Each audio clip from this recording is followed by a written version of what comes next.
السلام علیکم، welcome to انا مسلم ویڈیوز۔ سو گائز، آج ہم محمد علی مرزا کی ویڈیو دیکھیں گے جس میں انہوں نے اللہ تعالیٰ اور حضرت عیسیٰ کے ساتھ جو اللہ تعالیٰ کی ملاقات ہے بروز قیامت، اس کے بارے میں جو ہے ہمیں بتایا ہے۔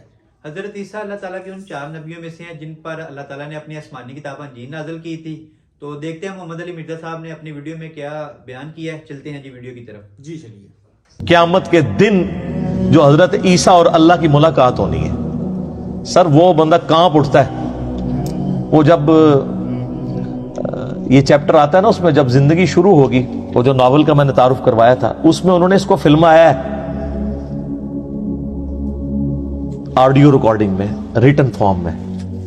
حضرت عیسیٰ ابن مریم، اللہ تعالیٰ فرمائے گا، اے عیسیٰ کیا تو نے کہا تھا کہ تجھے اور تیری ماں کو میرے سوا معبود ٹھہرا لیا جائے؟ ہائے ہائے ہائے، حضرت عیسیٰ علیہ السلام کی اس وقت کیا حالت ہوگی؟ ہم کہیں یا اللہ میری اتنی صفائیاں تو نے دی ہیں، تجھے نہیں پتا؟ سر یہ توحید کا معاملہ بہت سینسٹیو ہے، اتنا سینسٹیو ہے کہ اللہ تعالیٰ اس لیول پہ اترا ہے سورۃ المائدہ کی آیت نمبر 17 پہ کہ اگر اللہ ارادہ کرے عیسیٰ کو، اس کی ماں کو اور جتنے زمین میں ان کو موت دے دے تو اللہ کا کوئی کیا بگاڑ لے گا؟ تم کہتے ہو عیسیٰ مشکل کشا ہے، اللہ چاہے تو عیسیٰ کو مار دے، اس کی ماں کو مار دے، اور سارے بزرگ بابے جن کے بارے میں تمہارا عقیدہ ہے سب کو موت دے دے، اللہ کوئی نہیں کچھ بگاڑ سکتا۔ اور یہاں اللہ تعالیٰ کہہ رہے ہیں، اللہ کے وہ بہت ہی بلافڈ پیغمبر تھے۔ اللہ تعالیٰ کہہ رہے ہیں کہ اگر ہم عیسیٰ اور اس کی ماں ابن مریم کو مار دیں، ہلاک کر دیں، غرق کر دیں، ہلاک کر دیں، تو اللہ کا کیا جائے گا؟ اگر اللہ اپنے نبی کو ساتھ ایسے سخت الفاظ استعمال کر سکتا ہے توحید کے معاملے میں بہت سخت ہے، تو ہم تو پھر اس کے سامنے کوئی چیز ہی نہیں ہے۔ سورۃ المائدہ میں اللہ تبارک و تعالیٰ آخری رکوع میں، اس سے پہلے بھی بلکہ 72 نمبر آیت 75 نمبر آیت میں آتا ہے کہ عیسیٰ اس کی ماں کو مشکل کشا سمجھے ہوئے، وہ روٹی کھانے کے محتاج تھے، وہ نہ تمہارے نفع کے مالک تھے نہ نقصان کے۔ اللہ کہہ رہا ہے عیسیٰ اس کی ماں روٹی کھانے کے محتاج تھے۔ اگر ہم کہتے ہیں بابے محتاج ہیں، بابوں کی کیا اوقات ہے؟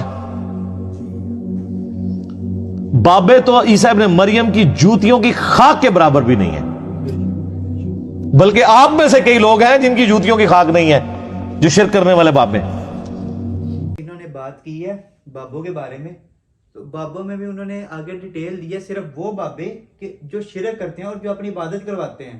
حالانکہ بابوں میں اگر دیکھا جائے تو اور بھی بڑے اچھے اور بڑے نام ہیں، جو کتابوں کو لے کے چلنے والے، صحیح دین کو لے کے چلنے والے جو لوگ ہیں، جو بزرگ گزرے ہیں، بزرگان دین جو گزرے ہیں، وہ ان کی خدمات بھی ہیں، عبادت کو اپریشیٹ بھی کریں، جنہوں نے اپنی عبادت کروائی۔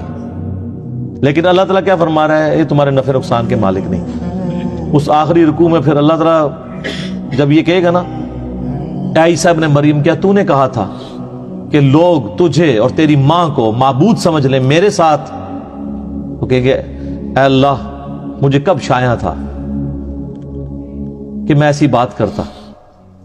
میں نے تو بنی اسرائیل کو یہی کہا تھا کہ عبادت کرو اس رب کی جو تمہارا بھی رب ہے میرا بھی رب ہے، اور اے اللہ بالفرض اگر میں نے کوئی ایسی بات کی ہوگی تو تیرے علم میں تو ہوگی، کیونکہ جو تیرے جی میں ہے وہ میں نہیں جانتا، اور جو میرے جی میں ہے وہ تو جانتا ہے، تو ہی سارے غیبوں کا جاننے والا ہے۔ سر کس طرح کلیئر کٹ موتیوں کی طرح عقیدے بیان ہوئے ہیں قرآن میں۔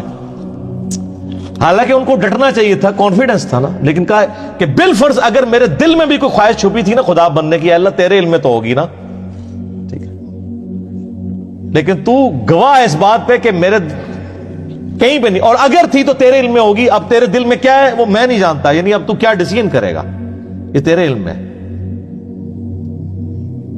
تو پھر حضرت عیسیٰ کہیں گے اے اللہ یہ تیرے بندے ہیں، چاہے انہیں معاف کر دے چاہے انہیں پکڑ لے، یہ تیری مرضی ہے۔ یعنی توحید کی باری آئی تو انبیاء کرام بھی سائیڈ پہ، کیونکہ ان کو اپنی فکر پڑ گئی، اور یہاں 1.5 ارب پونے 2 ارب عیسائیوں نے حضرت عیسیٰ کے بارے میں یہ عقیدہ رکھا ہے، انہوں نے چھا لینا ہے، اور معذرت کے ساتھ آپ لوگوں نے بھی یہ عقیدہ رکھا ہوا ہے۔ آپ کے پیغمبر علیہ السلام نے بھی یہی باتیں ارشاد فرمائی ہیں، بخاری مسلم دونوں میں حدیث ہے، نبی علیہ السلام کم از کم 10 طرق آئے ہیں اس کے۔ آپ علیہ السلام فرماتے ہیں میرے حوض کوثر پہ میرے کچھ